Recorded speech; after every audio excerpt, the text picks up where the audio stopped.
నీ జీవితంలో నీ కన్నీళ్లు తొడవబడే రోజు ఒకటి దేవుడు దాచిపెట్టి ఉంచాడు. ఎక్కడ పోగొట్టుకున్నావో పోగొట్టుకున్న దానికంటే రెట్టింపుగా ఇచ్చే దినం ఒకటి నీ జీవితంలో దాచిపెట్టాడు.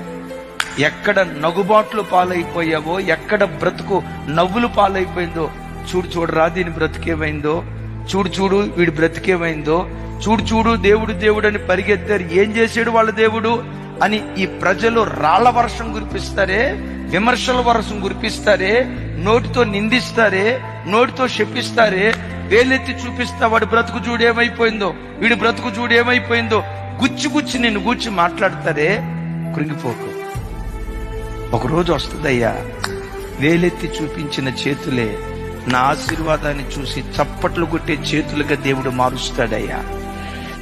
ఎక్కడ నిందించబడ్డావో అక్కడే నీ తలపైకెత్తే రోజు ఒకటి తప్పకుండా దేవుడు అనుగ్రహిస్తాడు. అయితే జీవితంలో నువ్వేం చేయాలి? తొందరపాటుతనం ఏం చేస్తాదో తెలుసా? నీ స్థాయికి మించిన మాట మాట్లాడేటట్లు, నీ స్థాయికి మించిన పని చేసేటట్లు, ఆ మాట నువ్వు కూడదు కానీ మాట్లాడేటట్లు చేస్తుంది నీ తొందరపాటుతనం. ఎంతకాలం కనిపెట్టాలంటే నిన్ను కనికరించే రోజు వచ్చే వరకు ఓపికతో దేవుని దగ్గర కనిపెట్టు.